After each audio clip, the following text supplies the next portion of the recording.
우리가 잘 아는 애플의 창시자인 스티브 잡스에 대해서 아마 잘 아실 거예요. 2005년도에 스탠포드 대학 졸업식에서 축사를 하게 됩니다. 근데 자기 경험을 얘기를 해요. 자기가 17살 때 책을 하나 읽었는데 이런 글이에요. 하루하루를 인생의 마지막처럼 산다면 당신은 언젠가 옳은 길에 우뚝 서게 될 것이다 라는 글을 나는 읽었습니다. 이 글에서 저는 굉장히 깊은 감명을 받고 지난 33년 동안에 매일 아침 출근할 때 거울 앞에서 넥타이를 매면서 그 말을 마음속에 매일 되새겼습니다. 그래, 오늘도 내 인생의 마지막이야. 한마디로 얘기하면 기냥저냥 살아가는 게 아니라 매일 최선을 다해서 산다. 한마디로 얘기하면 자신에게 냉철하게 오늘의 나에게 맡은 일을 최선을 다해서 살아간다. 만약에 이렇게 살아갈 때에 좋은 날이 나에게 있을 것이다. 이렇게 매일 마음속에 다짐하고 출근하고 다짐하고 출근했다. 그래서 오늘의 내가 되었다라는 축사를 하게 되죠. 그 잡스는 정말 자기 자신에게 약속한 대로 또 그 말을 새긴 대로 오늘이 마지막인 것처럼 최선을 다하며 냉철하게 살아가게 되는데요. 이 냉철이라고 하는 말이 뭔가 알지만 다시 한번 사전을 찾아봤어요. 그러니까 이렇게 돼 있어요. 침착하고 사리에 밝게 이성적으로 생각하며 살아가는 정신. 그렇죠. 침착하게.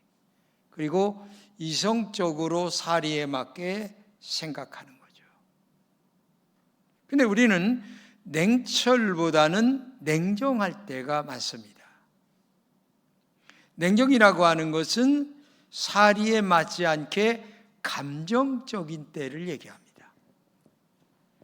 근데 우리는 냉철보다 냉정할 때가 많아요. 자신에게도 부정적으로 감정 처리를 할 때가 많고 다른 사람들에게도 부정적인 감정을 표출할 때가 훨씬 더 많죠. 그것은 자신에게도 지는 것이고 또 다른 사람에게도 스스로 지고 있다라는 의미를 스스로 얘기하는 말이죠. 욥기서 23장 10절입니다. 그러나 내가 가는 길을 그가 아시나니 그가 나를 단련하신 후에 내가 순금같이 되어 나오리라. 여러분, 금에도 종류가 많습니다. 순금은 100% 순금이죠. 근데 뭐를 섞은 것도 있죠. 근데 순금이라고 하는 말은 가격의 차이에서 엄청나죠. 그리고 모든 것의 가치의 기준입니다. 보유고 할 적에 금을 얼마나 많이 보유했느냐가 중요한 거지 돈을 얼마나 보유했냐 그게 중요한 게 아니죠. 그래서 금값이 그렇게 많이 오르는 이유가 있잖아요. 그래서 우리의 마음의 순금, 너의 삶의 순금, 너의 인생의 순금으로 나오기 위해서 정말 단련하신 후에, 단련이라고 하는 말은 훈련, 그리고 어떤 어려움과 고난을 겪으면서 느끼는 마음, 이런 것들을 얘기하는 거죠. 그래서 인간은 고난이 있음으로 만들어지지 좋은 것에서 인간이 만들어지질 않아요. 그래서 다윗 같은 것을 다윗 왕 같은 것을 보게 되면 왕으로 기름 부음을 받고 난 다음에 고난이 얼마나 많이 주어지는지 몰라요.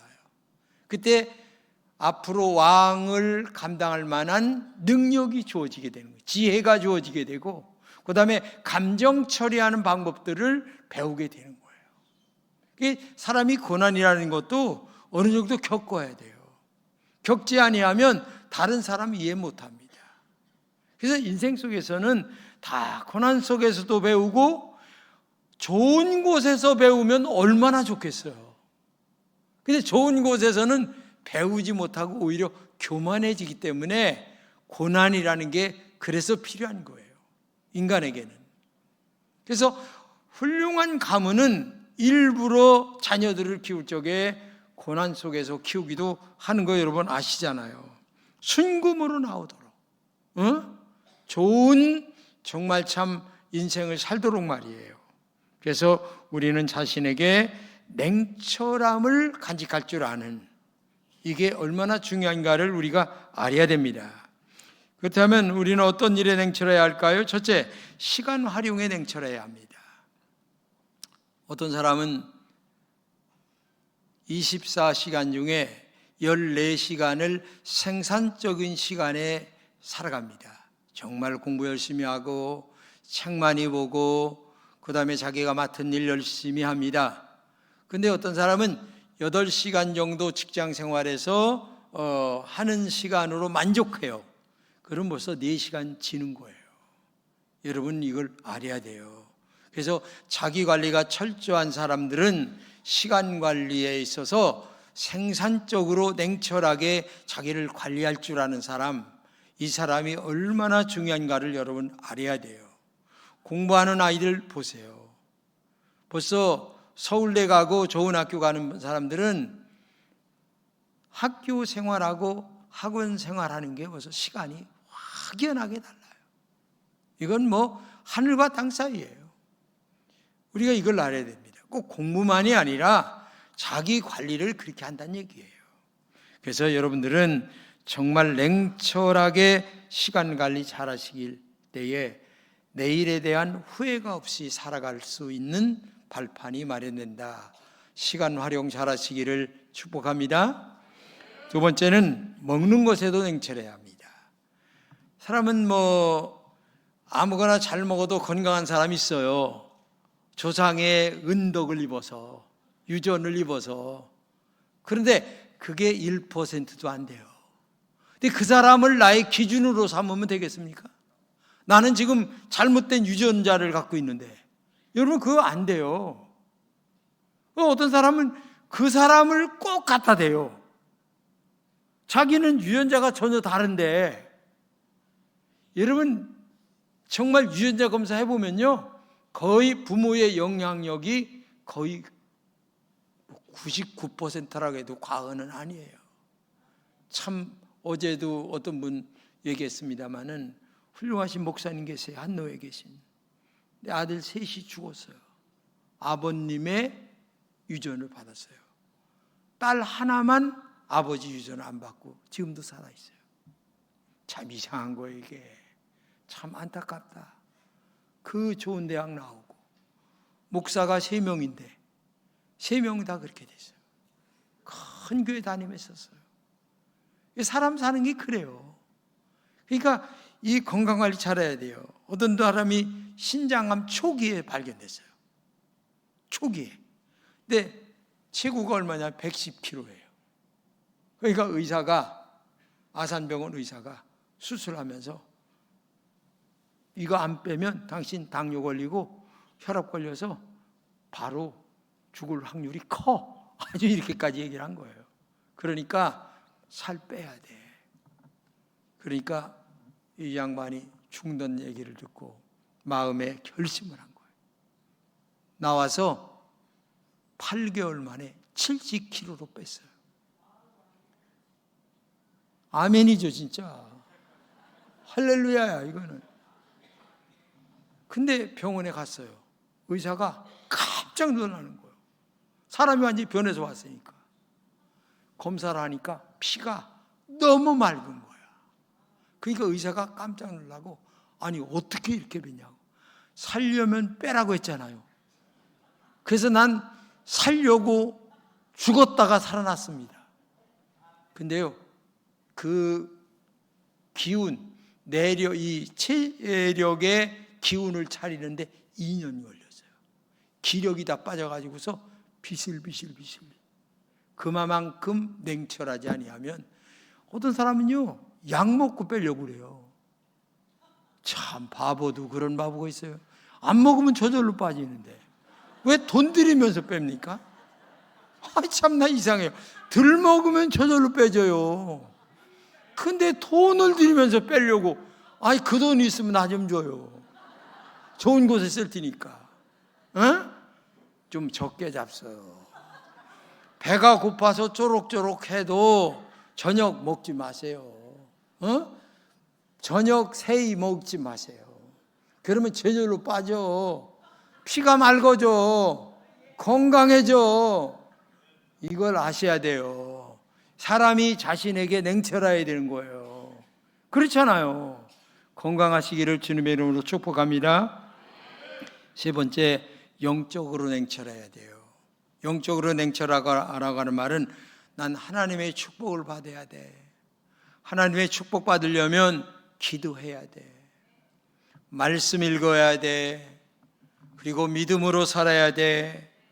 그래서 냉철하게 새벽기도 나오고 냉철하게 성경 읽고 하나님 말씀대로 살려고 애를 쓰는 사람, 이런 사람들에게 하나님의 축복이 많은 거야. 작심삼일이에요. 우리 담임 목사님 말씀하셨잖아요. 지금 마태복음 읽으시면 1년 한 번씩 읽는다. 저는 이제 신명기 다 읽었어요. 민수기 참 있다. 이게 민수기. 예? 하루에 1년이면 4번 읽어요.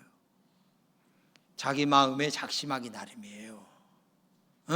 하기 나름이지 어디다 쓸 딸이 없는데 친구 만나고 뭐하고 돌아다니는 데다가 시간 쓰고서 돈 쓰고 그거 하면서 영양가도 없는 데다 시간 쓰고 돈 쓰면서 뭘 어떻게 성공하고 뭘 어떻게 하겠다는 얘기예요.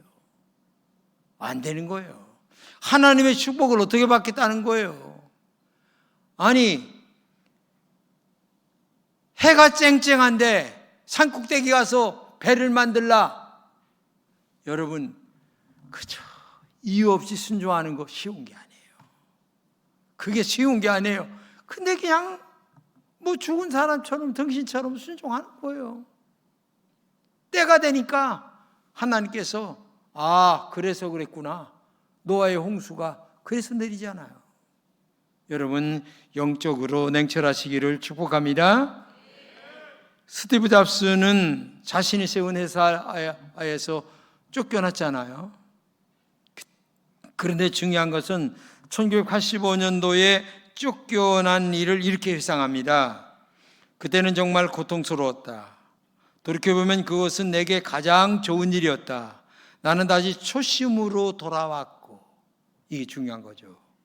냉철함에 돌아왔고, 인생에서 가장 창의적인 시기를 정말 새로운 세상을 위하여 뭔가 하겠다고 하는 아이디어를 발견하는 시기였다.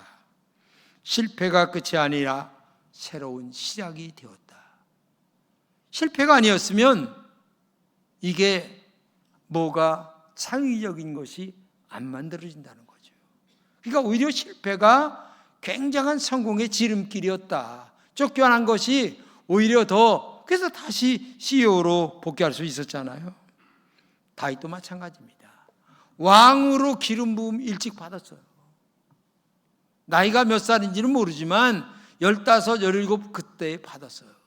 근데요, 왕으로 기름 부음 받고 왕 됐으면 다윗 쫄딱 망했어요.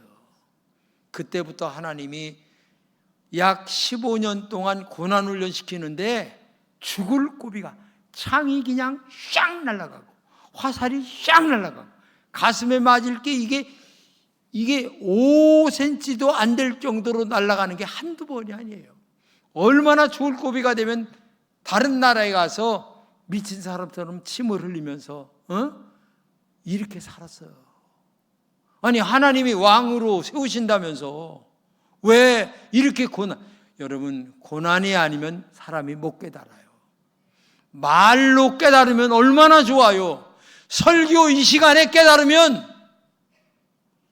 완전히 바뀌어요. 근데 귀로는 깨닫는데 마음으로 깨닫고 행동으로 옮기는데 안 돼요, 이게. 하나님의 자녀 믿음으로 예수 믿으면 구원받습니다. 신분의 구원은 됩니다. 그런데 수준의 구원은 30년이 가도 안 돼요. 수준이 자라나질 않는 거예요. 이게 문제예요.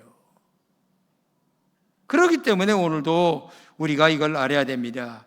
시편 120편 1절 2절입니다. 내가 산을 향하여 눈을 들리라. 나의 도움이 어디서 올까? 나의 도움은 천지를 지으신 여호와에게서로다. 그 많은 고난 속에서 한 가지 배운 게 뭐냐?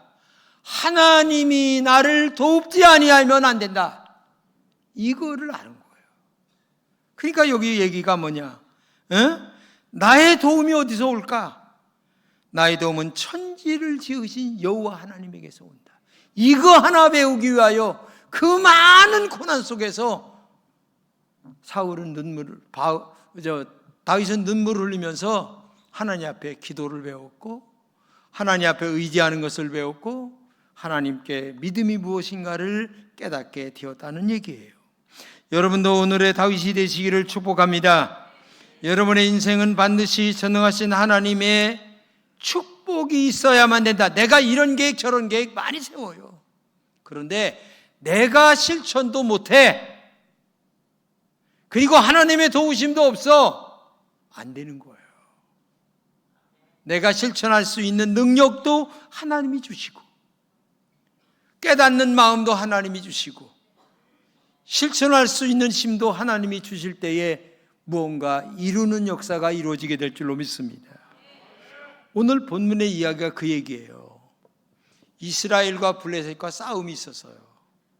근데 다윗의 형 3명이 군인으로 끌려가서 전쟁터에 나간 거예요. 그때는 밥을 집에서 갖다 준 것 같아요. 그래서 먹을 걸 가지고 쪽말이 이 동생 다윗이 전쟁터에 그냥 덜레덜레 아버지 심부름 들고 간 거예요. 밥 들고서. 가보니까 이게 뭐예요? 앞에서 골리앗이라고 하는 저 블레셋 군대 장수 큰 놈 하나가 소리 치고, 그 다음에 이스라엘 왕 사울은 머리를 땅에다 쳐박고 앉아있네. 그 다음에 모든 군대들이 머리를 땅으로 쳐박고 엉덩이만 하늘로 들고 있어요. 야, 전세가 끝났다. 이거 싸우거나 마나 끝났다. 이런 상황이었어요. 이런 상황에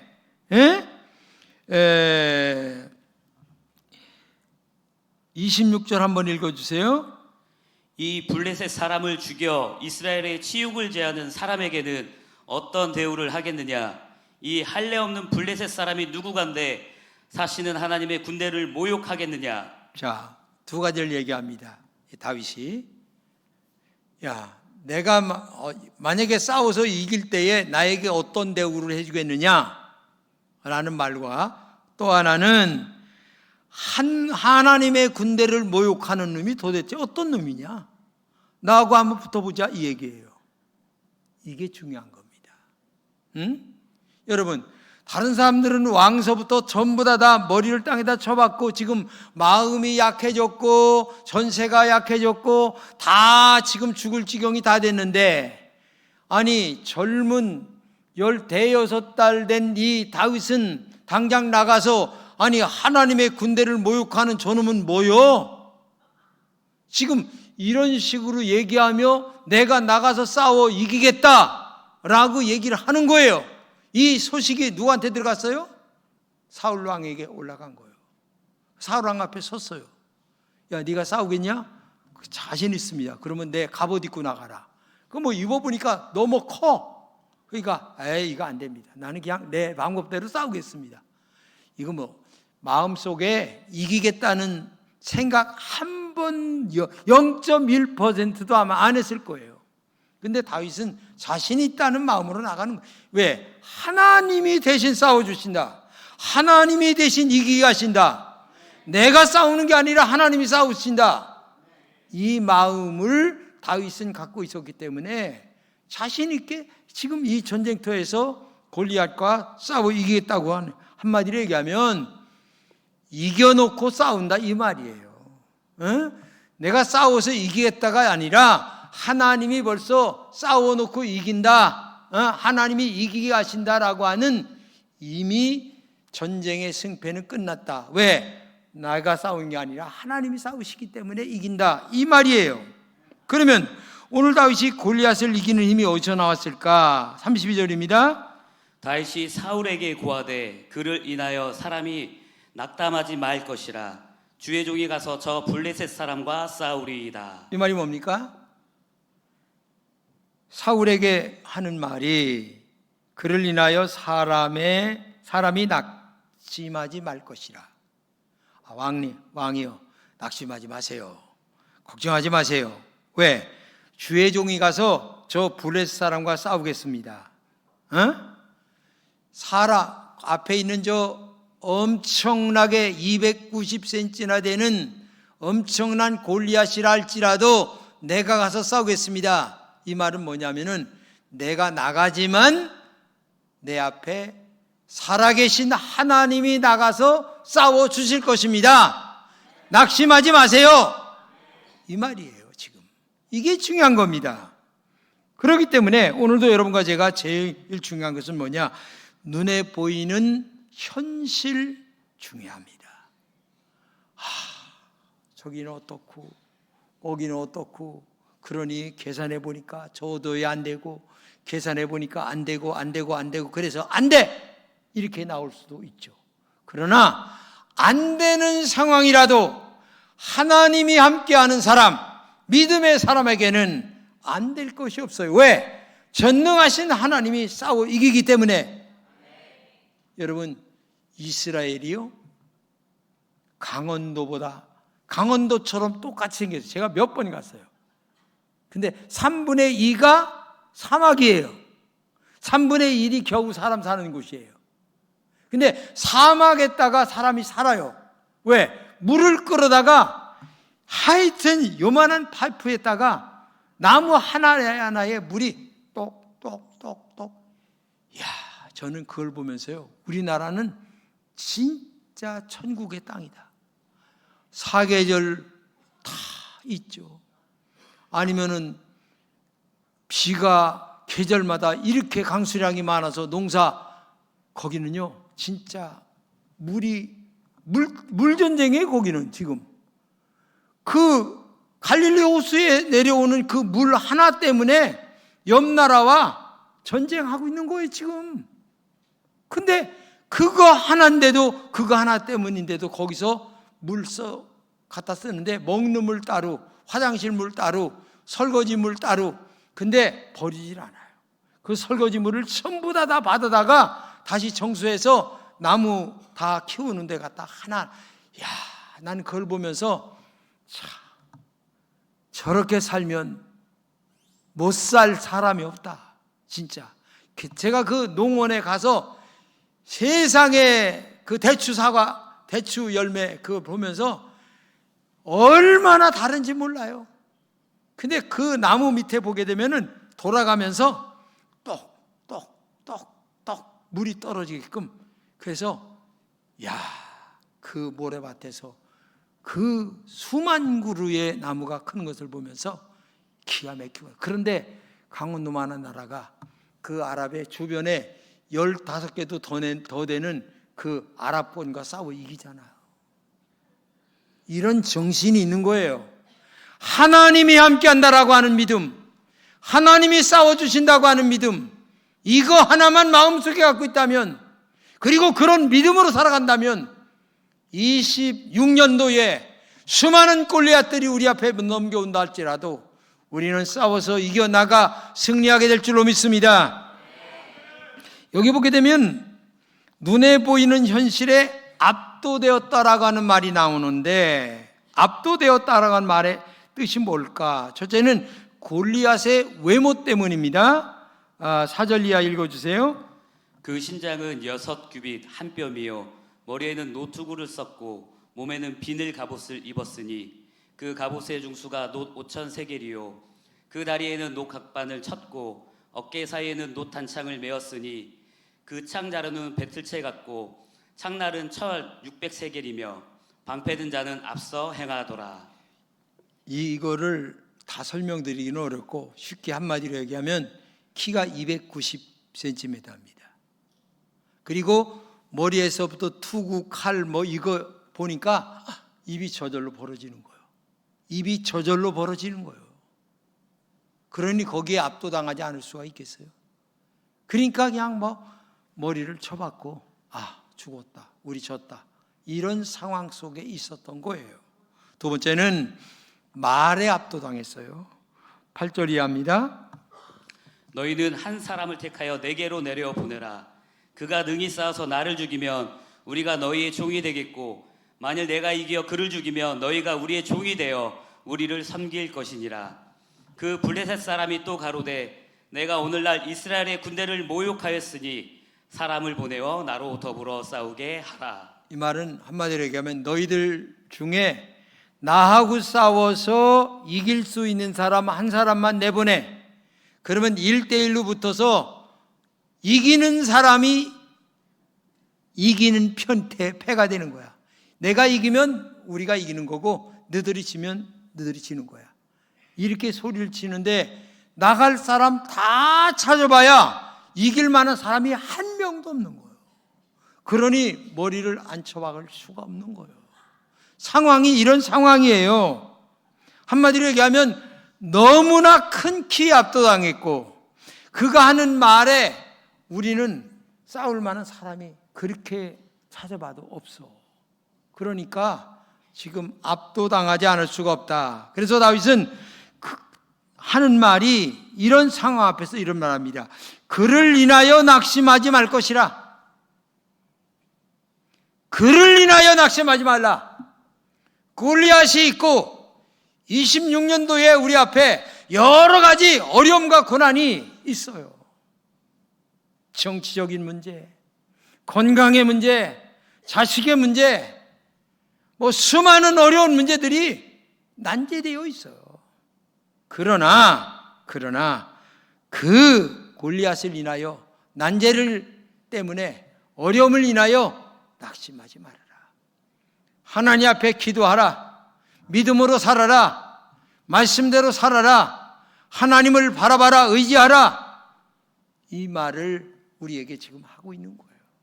너의 앞날을 네가 알지 못하지만은 전능하신 하나님이 너의 앞날을 인도하실 거야. 그 하나님을 바라보고 믿음으로 살아가. 그러면 하나님이 인도하실 것이라는 그 놀라운 말씀을 다윗은 지금 하고 있는 거란 얘기죠. 그 말은 다른 말로 얘기하면 오늘 우리들에게 지금 하고 있는 말씀이에요. 너희들이 하나님을 믿느냐? 너희들이 믿음으로 살고 있느냐? 정말 성경 말씀대로 살려고 했으느냐? 걱정하지 말라. 다윗의 승리는 현실보다 하나님을 의지하는 확고한 믿음에 있었다는 얘기예요. 다윗은 골리앗과의 싸움에서 하나님이 함께 하실 것을 확실히 믿었다는 얘기예요. 상황에 압도되지 않았습니다. 현실에 압도되지 않았습니다. 문제에 압도되지 않았습니다. 하나님이 함께 하심이 더 컸습니다. 하나님이 나와 함께 하시는 믿음이 더 확고했습니다. 신앙인의 중요한 것은 자신의 존재의 뿌리를 어디에 두고 있느냐, 이게 중요한 겁니다. 내가 환경 속에 존재의 뿌리를 두고 있느냐, 아니면 전능하신 하나님께 존재의 뿌리를 두고 있느냐. 다윗은 이런 면에서 주의 종이 사자와 곰도 쳤은즉, 이 말은 뭐냐, 지금 전쟁터에 오기 전에 양을 치고 있었는데 양을 잡아먹으려던 곰과 사자가 많이 왔어요. 근데 그때마다 돌을 던지고 수없이 사자와 곰을 때려 잡았어요. 그것은 내가 한 게 아니라 하나님이 하게 했다는 거예요. 하나님이 능력을 주셨다는 거예요. 그 기술을 주셨다는 거예요. 돌을 던질 수 있는, 어떻게 하면 이 돌이 저 사자의 머리에 맞아서 딱 떨어지게 만드는 수많은 연습과 기술을 줬다는 거예요. 그러니까 벌써 골리앗의 전쟁에 딱 나갈 적에 그러냐, 내가 물맷돌 던지면 너는 이마가 터져가지고 즉사발될 것이다 라고 하는 마음의 확신이 있었어요. 그렇기 때문에 지금 땅땅거리는 거예요. 하나님이 그렇게 나에게 능력도 주시고 은혜도 주셨기 때문에 골리앗 걱정할 것 없어요. 내가 나가 싸우겠습니다. 내 이 신앙의 인생의 뿌리를, 근간을 어디에다 두고 있느냐, 이게 중요한 거예요. 여러분 신앙생활 합니다. 하면서도 하나님께 정말 두질 않아. 응? 내 방법, 내 머리 굴리는데, 사람 만나러 다니는데, 물론 그걸 하지 말라는 게 아니에요. 하되 이 모든 것 속에서 역사하시는 하나님의 그 은총과 능력과 섭리를 믿고 나갈 때에 모든 사람들을 통하여 하나님께서 도와주시고 인도하시고 그 다음에 역사하심이 있는 줄로 믿습니다. 강영호 박사라는 분이 있어요, 우리나라에. 근데 이분은 시각장애인입니다. 네, 이분은 책을 여러 권 냈습니다. 근데 그 책과 그 사람이 강연을 나가고 그 다음에 강의를 하고 말할 때마다 항상 빼지 않는 게 뭐냐면은, 나는 한국의 시각장애인으로 최초의 박사학위를 받은 사람이다 라는 자부심이 있는 거예요. 그리고 그분이 지은 책 중에 우리가 오르지 못할 산은 없다 라는 책이 있어요. 여러분 이 책 한번 읽어보세요. 대단히 용기를 가져요. 그런데 거기에다가 뭐가 있냐면은, 이분의 신앙관은 뭐냐? 하나님의 은혜 때문에 내가 오늘 존재한다. 그러니까 내가 오늘 시각장애인이라고 하는 어려움이 있지만 하나님의 은혜 때문에 내가 오늘 박사가 되고 그 다음에 오늘 이 자리에 올라왔다라고 하는 자부심과 긍지 그리고 고백이 있다는 얘기예요. 이게 얼마나 중요한가를 알아야 돼요. 대단히 중요한 겁니다. 그렇기 때문에 오늘도 여러분과 제가 삶의 이 근원을 어디에다 두고 있느냐, 뿌리를 어디에다 내리고 있느냐, 내가 할 일을 하지 말라는 게 아니에요. 하되 하나님 나에게 이런 지혜를 주시고 이런 방법론을 알려주시고 사람도 붙여주시고 이런 것들을 마음에 갖고 살아갈 때에 하나님의 은총과 능력으로 역사하실 줄로 믿습니다. 37절입니다.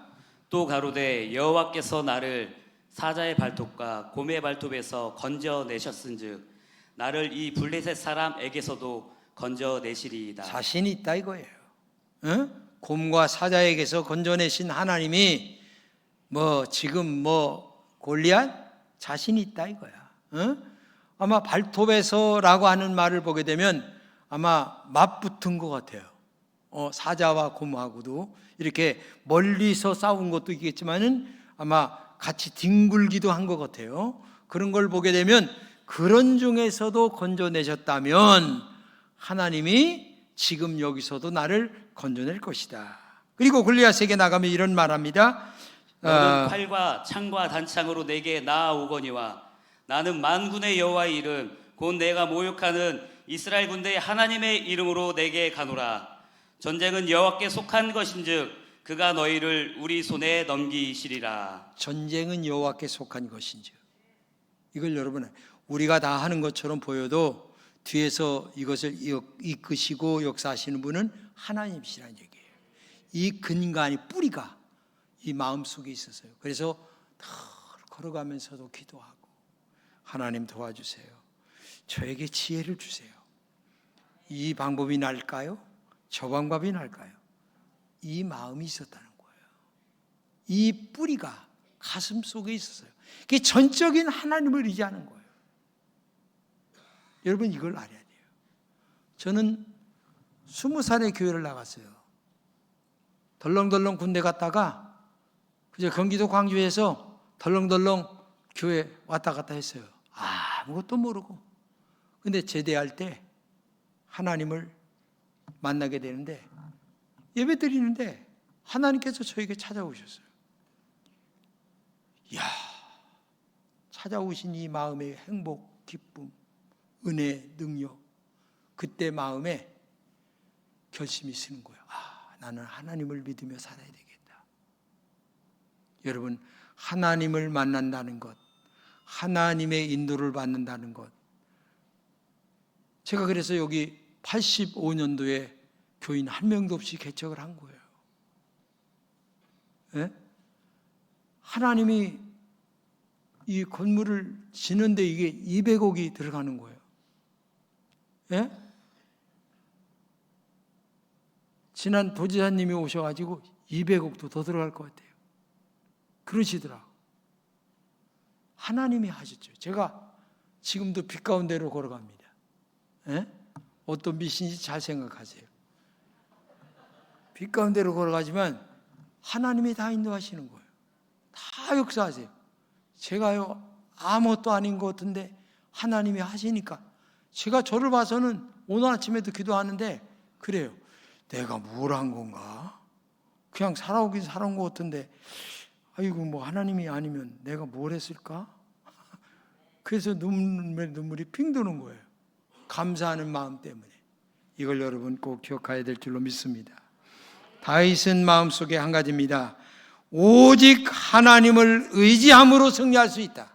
아니, 하나님이 승리하게 하심으로 골리앗을 이길 수 있다. 그래서 결국 물맷돌을 던졌어요.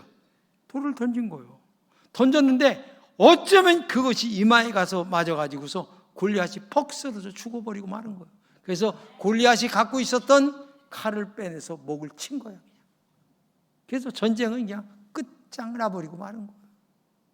여러분 이걸 알아야 돼요. 전쟁은 하나님께 속해요.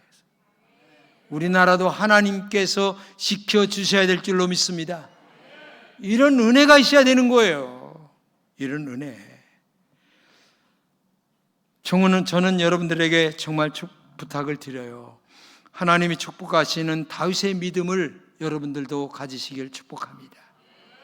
하나님이 축복하시는 기도의 다윗을 여러분들도 갖고 날마다 차를 몰든 어떡하든 하나님의 은총이 저와 함께 하시기를 원합니다. 기도하는 여러분 되시기를 축복합니다. 하나님이 축복하시는 믿음의 물맷돌을 내 안에 키워나가시기를 축복합니다.